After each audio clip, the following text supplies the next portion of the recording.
Hello दोस्तों, स्वागत है आपको अपने चैनल सानवी की पाठशाला में। आज हम पढ़ेंगे मिडनाइट चिल्ड्रन, जो सलमान रश्दी के द्वारा लिखा गया। मिडनाइट चिल्ड्रन को 1981 में पब्लिश किया गया।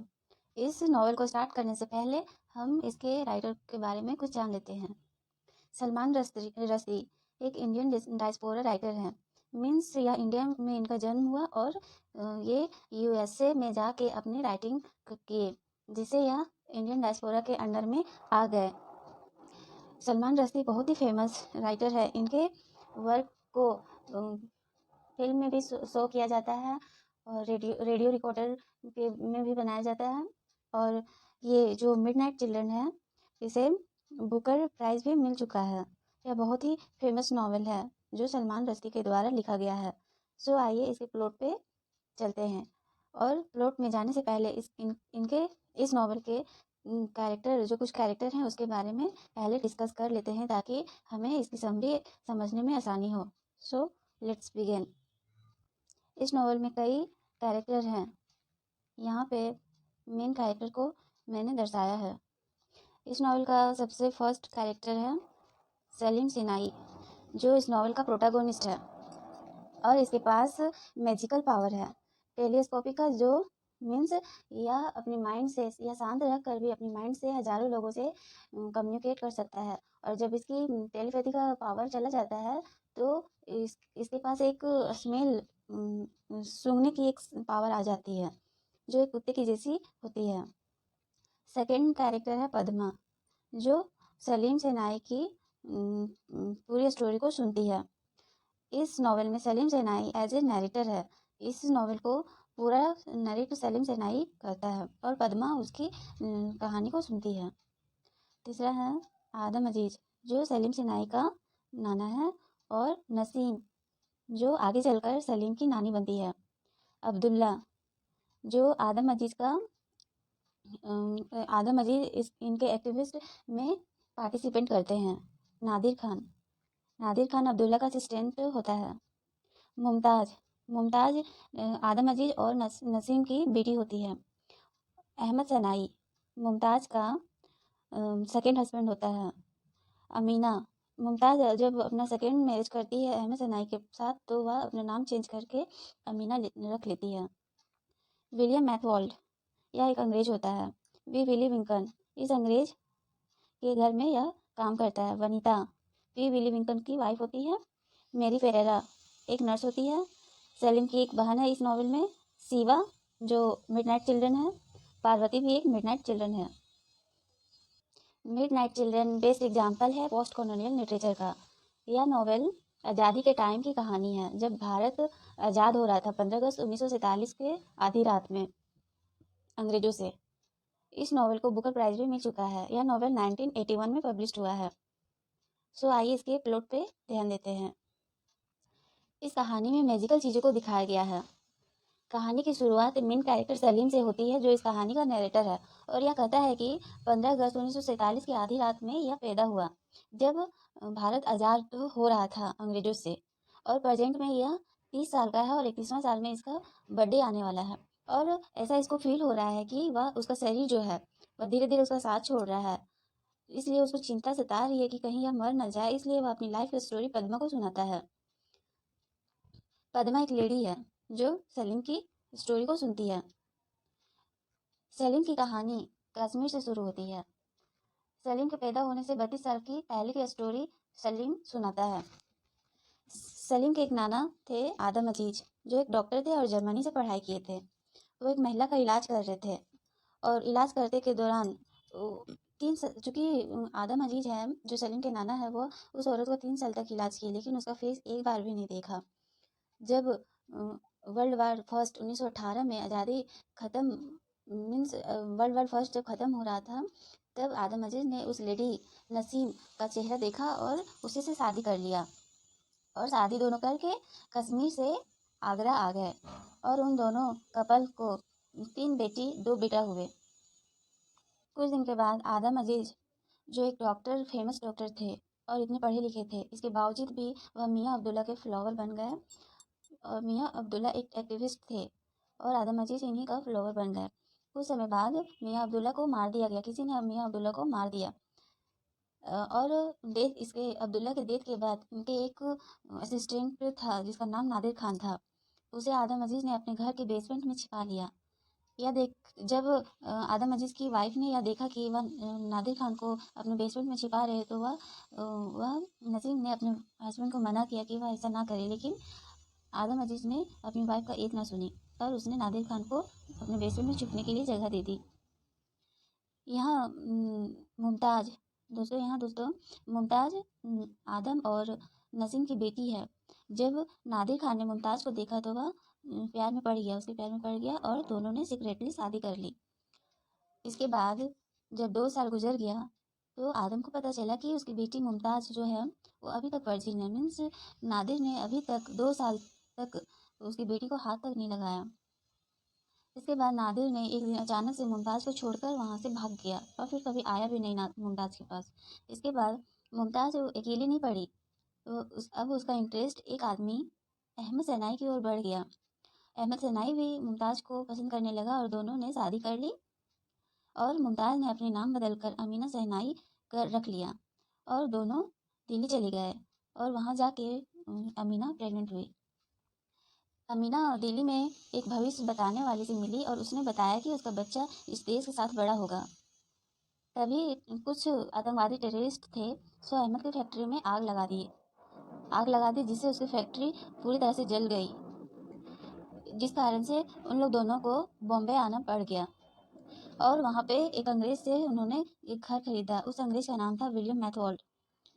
इस अंग्रेज के घर में एक विली विंकन काम करता था और उसकी वाइफ का नाम वनीता था जो प्रेग्नेंट थी। दोस्तों यहाँ अमीना भी प्रेग्नेंट है और वनीता भी प्रेग्नेंट है, मीन्स दोनों लेडी यहाँ प्रेग्नेंट है। यहाँ एक इंटरेस्टिंग बात है कि विली विंकन की वाइफ जो है वनीता, वो विली विंकन से प्रेग्नेंट नहीं थी, बल्कि वो अंग्रेज विलियम मैथवॉल्ड से प्रेग्नेंट थी।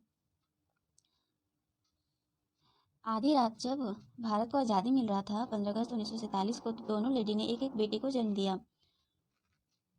इस हॉस्पिटल की नर्स का नाम था मेरी पेरेरा, जो इन दोनों बच्चों की टेक बदल देती है ताकि उसके लवर की तरक्की हो सके। वह उन दोनों बच्चों को टेक बदलने के साथ उन दोनों बच्चों का डेस्टिनी ही बदल देती है। वो चाहती है कि ये दोनों बच्चे अलग अलग जगह पे पले। जब उसे मेरी पेरेरा को अपने किए हुए पे पछतावा हुआ कि उसे वैसा नहीं करना चाहिए, उन दोनों बच्चों को टेक नहीं बदलना चाहिए, तो वह अपनी पछतावा को पश्चाताप करने के लिए सलीम की आया बन गई और वह सलीम को एक माँ की तरह देख रेख करने लगी। चूँकि सलीम आधी रात 15 अगस्त 1947 को जब आज़ादी मिल रहा था तब उसका जन्म हुआ था, इसलिए उसे उसकी नाक बहुत ही अजीब टाइप की थी, जिससे सलीम की छोटी बहन और सलीम के कई दोस्त उसके मजाक बनाते थे उसके नाक को देख देख के।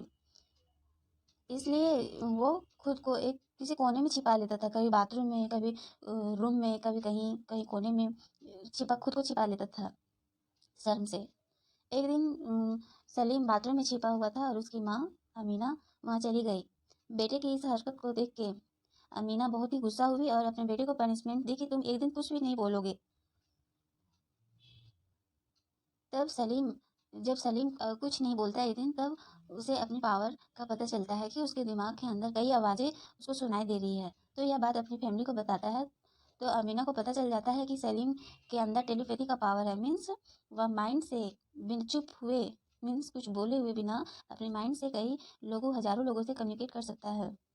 क्योंकि उसका जन्म आज़ादी के 1 घंटे पहले हुआ था और आज़ादी के 1 घंटे पहले जो बच्चे जन्म लिए थे उन्हें एक मैजिकल पावर मिले थे उस टाइम। शिवा जो अहमद और अमीना का बेटा है, उसे भी उसके घुटनों में एक अजीब सा मैजिकल पावर मिला था, क्योंकि वो भी आधी रात में जन्म लिया था। दोस्तों यहाँ पे सलीम को पता था कि उस आधी रात में कितने बच्चे जन्म लिए थे।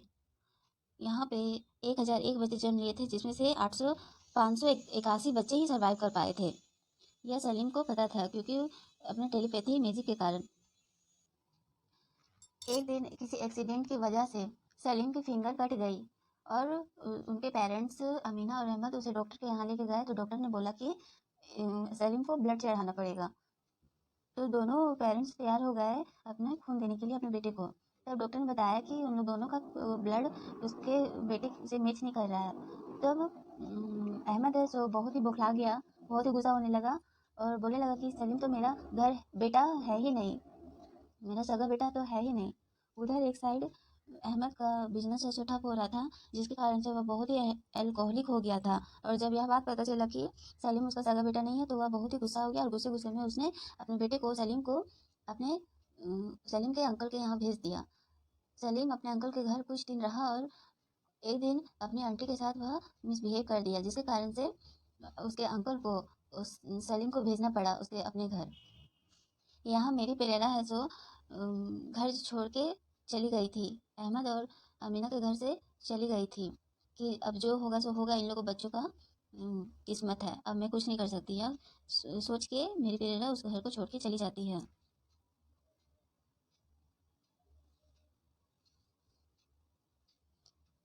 दोस्तों यहाँ पे जो अहमद है उसका बिजनेस ठप हो गया था और पैसा बहुत सारा उसका डूब गया था, जिससे वह बहुत ही अल्कोहलिक हो गया था और अपनी फैमिली को तंग करने लगा। यह देख अमीना अपने बेटे बेटी को लेकर पाकिस्तान अपनी बहन के पास चली गई। वहाँ पाकिस्तान में सलीम की जो छोटी बहन थी उसे वह गाना गाती थी और एज ए सिंगर उसे अच्छा फेम मिल गया पाकिस्तान में। 4 साल बाद अमीना, सलीम और उसकी बहन को तीनों को वापस इंडिया आना पड़ा, क्योंकि अहमद की हालत बहुत ख़राब हो गई थी। हार्ट अटैक जैसी समस्या अहमद को होने लगी थी, जिसके कारण उन लोग तीनों को अहमद के पास वापस आना पड़ा। सलीम को एक दिन अचानक से उसके नाक के पास कुछ सलीम को कुछ इन्फेक्शन हो गया, जिसके कारण उसके नाक का ऑपरेशन करना पड़ा और इस वजह से उसके टेलीपैथी का पावर चली गई।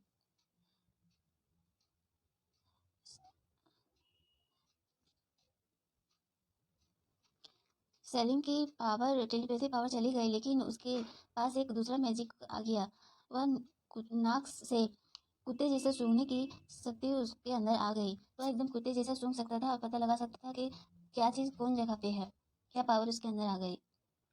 कुछ दिन बाद सलीम, अहमद, उसकी सिस्टर और अमीना दोबारा से पाकिस्तान चले गए और एक नई लाइफ की शुरुआत की। उधर सलीम की सिस्टर को गाने में अच्छा फेम मिल गई थी, जिससे इसकी फैमिली की फाइनेंशियल सिचुएशन भी ठीक हो गई थी और ऐसा लग रहा था कि अब सब कुछ इसकी फैमिली में ठीक हो गई है। लेकिन यह खुशी ज़्यादा देर तक टिकी नहीं। कुछ दिन बाद जहाँ उन लोग रहते थे पाकिस्तान में, वहीं पे एक बम धमाका हुआ, जिससे सलीम की पूरी फैमिली ख़त्म हो गई। सिर्फ सलीम और उसके सिस्टर बचे। और उसी दौरान सलीम के सर पे हवा से उड़कर आती हुई एक कोई चीज़ टकराई, जिससे सलीम की याददाश्त चली गई और सब कुछ भूल गया।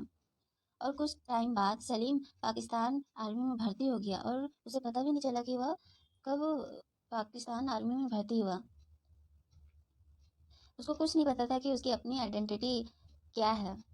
पाकिस्तान आर्मी उसका फ़ायदा सूंघने के लिए उठाते थे, क्योंकि वह कुत्ते जैसा सूंघ के किसी भी चीज़ को ढूंढ सकता था।